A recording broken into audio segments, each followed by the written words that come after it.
Bismillahirrahmanirrahim. Assalamualaikum warahmatullahi wabarakatuh. Syukur kepada Ilahi kerana dengan izinnya dapat kita bersua kembali di dalam forum yang berkaitan dengan isu yang sangat penting pada masa kini, iaitu pengurusan simpanan di hari tua. Okey, sebelum itu, saya selaku moderator kita pada hari ini yang diberi nama Nur Afifah Alia. Okey, seterusnya saya ingin mengalukan kehadiran tuan dan puan ke dalam majlis pada hari ini. Semoga apa yang diperoleh daripada forum ini boleh dijadikan sebagai manfaat untuk semua, insya-Allah. Okey, tanpa melengahkan masa lagi, saya ingin memperkenalkan 3 ahli panel yang tidak asing lagi, iaitu ahli panel yang pertama yang cantik mulia orangnya, iaitu Cik Khairun Nisa selaku Ketua Eksekutif dan Pengarah Eksekutif KWSP, dan ahli panel yang kedua yang diberi nama Cik Fatinah Isabella selaku perunding emas, dan akhir sekali ahli panel yang ketiga yang tidak asing lagi Cik Ni Alia Shazwa selaku Unit Presiden Supervisor dan Assessment ASNB. Okey, izinkan saya menerangkan sedikit sebanyak berkaitan dengan tajuk kita pada hari ini, iaitu pengurusan simpanan di hari tua. Okey, jadi bercakap mengenai hari tua, ia secara tidak langsung akan memberi rasa kebimbangan kepada orang ramai. Contohnya individu yang hampir dengan usia 40 tahun ke atas. Okey, jadi ketika ini pelbagai masalah yang berlaku, contohnya berkait dengan faktor kesihatan, kematian ahli keluarga, tidak mencukupi duit simpanan, ataupun individu yang tidak boleh melakukan pekerjaan seperti biasa. Jadi kesemua masalah ini akan memberi kesan yang buruk kepada individu yang tidak menabung dengan bijak. Okey, izinkan saya memberi serangkap pantun yang berbunyi: pergi ke kedai mencari teman, jumpa yang comel bagaikan panda. Jangan berlawan, mesti berkawan. Apakah simpanan anda untuk menyimpan? Okey, jadi sebagai pembuka forum kita pada hari ini, saya akan mengajukan soalan pertama kepada ahli panel kita yang pertama, iaitu apakah yang dimaksudkan dengan KWSP dan apakah kepentingan mencarum KWSP? Dipersilakan. Terima kasih moderator yang cantik molek pekerti yang membawa rasional persoalan. Terlebih dahulu, yang dihormati moderator Afifah Alia dan rakan-rakan panel yang lain yang dirahmati Allah sekalian. Okey, berbalik kepada soalan yang ditanya, apakah yang dimaksudkan dengan KWSP dan apakah kepentingan mencarum KWSP? Okey, pada pendapat saya, KWSP ni singkatan kepada Kepulauan Simpanan Pekerja. KWSP ini merupakan satu skim yang dilancarkan oleh kerajaan pada tahun 1991 untuk membantu pekerja untuk menyimpan wang pada hari tua. Iaitu ia adalah satu tabungan di mana duit yang dibayar di KWSP akan menjadi tabungan apabila mereka bersara nanti. Okay, kepentingan mencarum KWSP. Sebenarnya KWSP ini boleh jadi satu jenis simpanan juga, yang mana duit yang setiap bulan yang pekerja dapat akan dipotong dan dimasukkan ke dalam akaun KWSP, dan inilah yang akan membantu di masa kemudian nanti. Selain daripada untuk simpanan di hari tua, KWSP, kepentingan mencarum KWSP adalah yang pertama, bukan gaji pekerja sahaja yang kena carum, malah syarikat pun juga turut mencarum untuk pekerja. Okey, kalau kita tengok betul-betul dekat slip gaji, pekerja ni akan perasan ada bahagian khas yang tertulis Employers EPF seperti gambar di bawah. Okey, semua syarikat di negara kita ni diwajibkan oleh undang-undang untuk menyumbang ke dalam akaun KWSP pekerja-pekerjanya. Jadi maksudnya duit dalam akaun KWSP pekerja itu akan jadi lebih dengan tambahan caruman daripada syarikat. Selanjutnya, untuk KWSP, gaji yang dipotong pada pekerja adalah sebanyak 8% atau 11% daripada jumlah gaji kasar. Manakala syarikat pula akan menyumbang sebanyak 12% atau 13% daripada jumlah gaji pekerja. Okey, kepentingan mencarum yang kedua adalah mempunyai dividen yang agak tinggi berbanding simpanan biasa. Okey, seperti yang kita tahu kan, apa-apa pun bentuk simpanan mesti akan mempunyai dividen. Seperti ASB, tabung haji dan juga KWSP itu sendiri. Okey, cuma yang berbeza adalah jumlah dividen, sama ada ia tinggi ataupun rendah. Yang mana setiap tahun KWSP ni akan umumkan berapa peratus dividen yang setiap pencarum akan dapat. Selalunya dalam peratus 5% hingga 6% berdasarkan tahun-tahun sebelum ini. Okey, selain itu dividen ini juga boleh dikatakan sebagai sejenis passive income, yang mana passive income ni adalah duit yang masuk ke dalam akaun kita tanpa melakukan apa-apa kerja. Tahu-tahu je masa nak keluarkan duit tu, pekerja akan ada beribu-ribu ringgit dalam akaun KWSP. Tapi dengan syarat kita ni kenalah simpan bertahun-tahun, tak boleh keluarkan. Kalau kita keluarkan juga duit tersebut, kita tak dapat nak harapkan duit yang banyak apabila simpanan untuk hari tua nanti. Okey, yang ketiga, mendapat faedah bantuan apabila tidak mampu bekerja atau meninggal dunia. Okey, kalau seseorang pencarum KWSP itu diisytiharkan sebagai tidak mampu bekerja atau meninggal dunia, jadi pencarum atau warisnya ini akan menerima bayaran ihsan daripada KWSP. Yang mana bagi pencarum yang diisytiharkan sebagai tidak mampu bekerja, mereka akan mendapat sebanyak RM5,000. Manakala waris kepada pencarum yang meninggal dunia, mereka akan mendapat sebanyak RM2,500. Yang mana duit yang diberi ini bukan datang daripada pencarum KWSP itu. Sebaliknya, duit yang mereka dapat tu adalah daripada KWSP itu sendiri yang akan berikan duit itu. Duit yang simpanan pencarum yang meninggal dunia ni boleh dituntut oleh warisnya. Okey, yang keempat, dapat pengecualian cukai, jadi banyak dapat. Maksudnya semua sumbangan yang pekerja kepada KWSP ni boleh dikecualikan daripada bayaran cukai, dan jumlah maksimumnya boleh mencecah hingga RM6,000 setiap tahun. Ini pun termasuk juga dengan pengecualian insurans nyawa premier. Satu lagi, dividen yang pekerja dapat dan duit yang dikeluarkan di bawah KWSP pun akan dikecualikan daripada cukai. Okey, yang kelima, simpanan di hari tua apabila dah tak larat untuk bekerja. Tahu tak, kebanyakan rakyat di Malaysia, mereka ni tidak ada simpanan yang mencukupi untuk meneruskan kehidupan di hari tua nanti. Kalau yang bekerja di bawah kerajaan, mereka akan mendapat pension. Jadi mereka tidak perlu risau. Kalau yang bekerja di bawah swasta, gunanya kita mencarum untuk KWSP. Yang mana duit yang dicarum di KWSP itu digunakan untuk masa depan kita apabila dah tak larat untuk bekerja. Apabila kita dah mencecah umur 55 tahun, secara automatik kita akan dapat keluarkan semua simpanan di dalam KWSP, dan duit itulah nanti akan boleh digunakan untuk menyara kehidupan. Sebelum saya mengakhiri ucapan saya, izinkan saya memberi satu pepatah terkenal dalam bahasa Melayu yang berbunyi, sediakan payung sebelum hujan, yang sering dipetik sebagai peringatan tentang perlunya persediaan berhemah sebelum menghadapi cabaran. Peribahasa ini juga turut menyalahkan kepentingan menabung untuk hari hujan.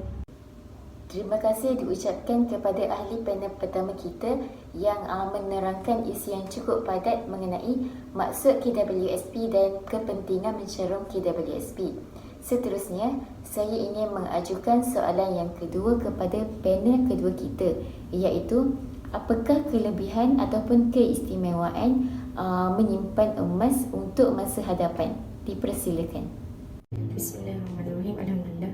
Okey, Assalamualaikum warahmatullahi wabarakatuh. Pertama sekali saya mengucapkan terima kasih kepada Cik Puan Afifah Aliyah kita, itu selaku moderator kita pada hari ini. Terima kasih kerana menjemput saya pada hari ini, dan terima kasih di atas soalan yang diajukan. Okey, tak lupa juga terima kasih dan Assalamualaikum kepada para panel dan hadirin sekalian. Okey. Tanpa mendengarkan masa, saya selaku panel yang kedua yang mana akan mengupas sedikit sebanyak berkaitan dengan penyimpanan emas di hari tua nanti. Okey. Okey, sebelum tu kita kena tahu bahawa untuk menjamin masa hadapan ni, masa tua kita kelak, kita perlulah mempunyai duit simpanan. Okey, tapi saya yakin manusia dengan duit ni selalu kalah lah kan. Selalu kalah dengan emosi belanja. Okey. Jadi kira macam tak sempat nak guna untuk, tak sempat nak simpan untuk hari tua, dah habis digunakan untuk dibelanjakan. Jadi untuk memastikan kita berjaya untuk menyimpan duit simpanan tu, jadi apa kata kita tukar cara daripada menyimpan wang tunai kepada menyimpan emas. Okey. Kerana ilmu simpan emas ni paling asas iaitu duit tidak bocor dan kekayaan pun melekat. Okey, bagi simpanan emas di hari tua, umumnya simpanan emas ni sangat popular dalam kalangan masyarakat kita lah. Okey, itu sejak berzaman lagi, daripada zaman nenek moyang lagi kan. Okey, emas ni bukan sahaja dijadikan sebagai aksesori untuk mencantikkan atau menyerikan lagi seseorang wanita tu, tetapi dengan emas ni juga kita boleh dijadikan sebagai aset ataupun pelaburan, sebagai simpanan dalam jangka masa panjang. Okey, tambah pula emas ni adalah simpanan yang tiada susut nilainya. Dalam erti kata lain, tak rugi pun kita menyimpan emas, terutama untuk masa hadapan. Okey. Ini sangat berbaloi kerana normally harga emas ni dia ada naik turunnya, dan kita pula akan simpan emas ni dalam jangka masa yang lama. Tak adalah kata simpan dalam masa sebulan 2 bulan. Okey, biasanya akan lebih daripada 3 tahun. Sebab biasanya 3 tahun ke atas lah untuk penyimpanan emas ni. Walaupun harga murah, tetapi harga emas ni dia akan selalu naik.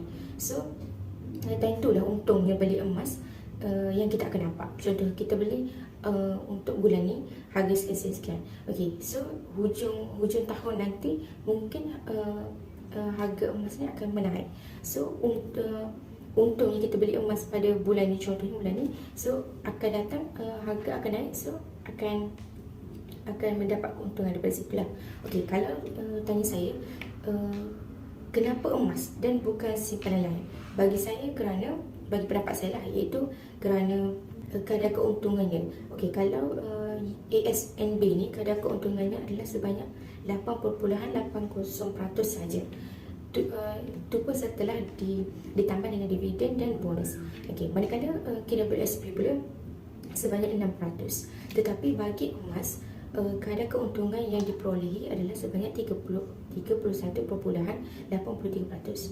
Okey, selain itu, kerana emas ni tidak mati di zaman, dalam hadis riwayat Rasulullah SAW, riwayat Imam Ahmad Ibn Hanbal pun ada menyatakan itu akan ada suatu masa yang mana tiada apa pun yang bernilai dia boleh digunakan untuk umat manusia. Okey, oleh itu simpanlah dinar dan dirham untuk digunakan. Okey, oleh itu tamsilannya, jadikanlah emas ni sebagai salah satu bentuk simpanan dalam jangka masa panjang. Okey, kerana nilainya lebih terjamin berbanding simpan dalam bentuk kertas, iaitu wang kertas yang mempunyai nombor di atasnya. Okey, pertama sekali saya nak beritahu bahawa emas ni adalah satu benda yang evergreen. Yang mana emas ni pada zaman mana-mana sekalipun, emas ni tetap ada. Okey, dan ianya bernilai tidak kira pada zaman dahulu. Pada zaman dahulu pun dah ada industri emas ni, dan sekarang pun masih ada lagi industri emas ni. Dan pada masa akan datang juga masih akan ada lagi emas ni. Sama ada harga naik turun pun masih ramai orang yang berminat yang meminati untuk membeli emas ni, terutama bagi kalangan wanita lah. Okey, di dalam Al-Quran juga emas ni diletakkan pada nilai yang sangat tinggi, yang mana ada disebut dalam surah Ali Imran pada ayat 91 yang bermaksud sesungguhnya orang-orang kafir lalu mati sedang mereka tetap kafir, maka tidak sesekali akan diterima dari seseorang di antara mereka emas sepenuh bumi, maupun ia menebus dirinya dengan emas yang sebanyak itu. Mereka itu akan mendapat azab seksa yang tidak terperi sakitnya, dan mereka pula tidak akan beroleh seorang penolong pun. Okey, kafir ni walaupun dia ada banyak sekalipun emas dan dia ingin menebus kesalahan dengan emas tu, tidak diterima kerana harga emas tu terlalu tinggi. Di dalam Al-Quran pun ada pernah disebut.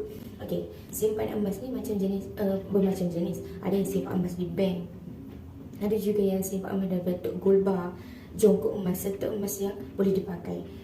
Tapi kalau untuk patuh syariah ni, kita kena beli emas ni dalam bentuk fizikal, bukan hanya atas kertas. Okey, kalau untuk simpan emas fizikal ni kita boleh pakai dan automatik akan menjadi pelaburan untuk masa akan datang. Okey, tapi bagi yang tak suka pakai emas ataupun lelaki lah, dia nak simpan emas tapi dia tak boleh pakai emas, boleh juga simpan emas, tetapi simpan dalam bentuk jongkok emas contohnya.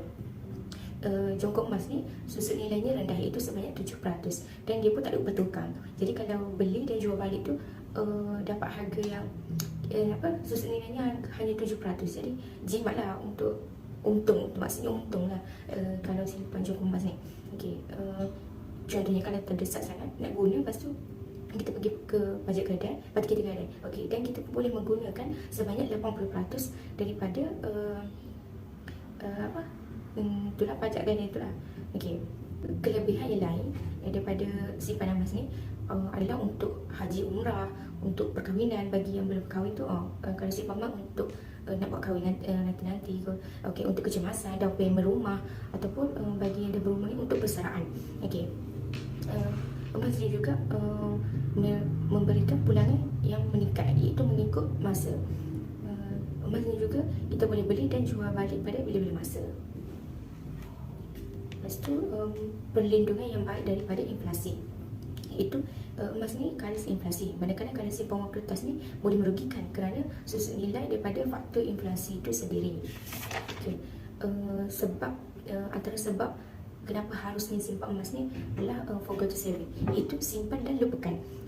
Simpanan tunai ni perlu disiplin, kerana kalau tak disiplin mungkin akan mempunyai risiko bocor. Mana kalau tak berdisiplin mungkin akan menggunakan duit tersebut. So tak adalah simpanan yang kita simpan selalu ni.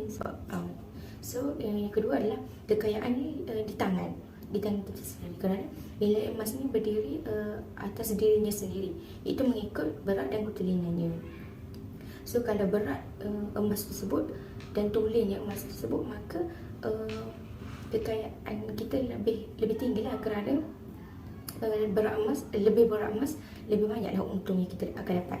Okay, saya kira itu saja daripada saya. Yang lebih itu daripada Allah, dan yang kurang itu daripada kelemahan diri saya sendiri. Dan saya ingin menutup pembicaraan saya pada hari ini dengan serangkap pantun yang berbunyi: tanam pinang rapat-rapat, supaya sedang puyuh berlari, gigit simpanan emas hingga dapat, moga senang di kemudian hari. Okey, itu saja daripada saya. Terima kasih. Terima kasih juga diucapkan kepada ahli panel kedua kita yang memperincikan lagi kepentingan dan keistimewaan menyimpan emas untuk masa hadapan. Dan akhir sekali, saya akan mengajukan soalan kita yang terakhir kepada ahli panel ketiga kita, iaitu seperti yang kita tahu, platform ASNB telah lama digunakan dan sering mendapat perhatian dalam kalangan masyarakat. Okey, jadi pada pendapat Cik Ni Alia Shazwa, apakah manfaat serta kekurangan dalam menggunakan platform ASNB dalam pengurusan simpanan di hari tua? Dipersilakan. Okay, terima kasih diucapkan kepada pengerusi majlis di atas persoalan yang diajukan. Okey, sebelum saya menjawab persoalan pengerusi majlis, izinkan saya untuk menyampaikan serangkap pantun kepada para hadirin yang hadir pada majlis ini. Okey, turun ke ladang memetik kacang, hendak dibuat masak lemak. Segala urusan jika terancang, sikap membazir pasti terelak. Okey, apa yang boleh disimpulkan dalam pantun tersebut adalah membawa maksud rancanglah perbelanjaan agar tidak membazir. Okey, pengurusan simpanan di hari tua sangatlah penting serta hendaklah ia dipupuk dalam kalangan masyarakat tanpa mengira umur maupun pangkat. Okey, dengan adanya simpanan di mana-mana platform, sudah pasti ia dapat berjimat cermat dan juga perbelanjaan serta dapat menjamin keselesaan untuk di masa hadapan di hari tua. Okey, ASNB ataupun Amanah Saham Nasional Berhad ni merupakan satu platform simpanan dan pelaburan yang mana dipercayai oleh pihak kerajaan dan ia juga memberi dividen yang paling tinggi setakat ini. Okey, selain tu ia juga berisiko rendah berbanding dengan platform simpanan dan pelaburan lain di negara kita. Okey, sejarah perjalanan ASNB yang mana ia telah dilancarkan oleh Amanah Saham Nasional Berhad pada 2 Januari 1990. Pada tahun tersebut untuk membantu Bumiputera dalam menyediakan simpanan alternatif. Okey, jadi tidak hairanlah platform simpanan ASNB ni telah lama digunakan dan sering juga mendapat perhatian dalam kalangan masyarakat. Okey, seterusnya pengurusan simpanan di hari tua melalui platform ASNB ni juga dapat menjalana pulangan dalam jangka masa yang panjang dan konsisten. Okay, ASNB juga salah satu platform pelaburan yang terbaik untuk mengembangkan lagi wang yang ada dan daripada mencarum di KWSP. Okey, hal ini kerana ianya konsisten dan memberi dividen yang baik setiap tahun, iaitu sebanyak pulangan 5% dan ke atas.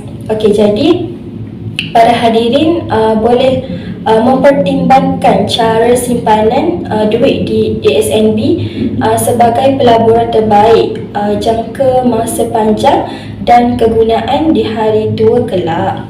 Okey, di samping itu ASNB baru saja mengumumkan kemudahan pendaftaran akaun secara dalam talian sahaja.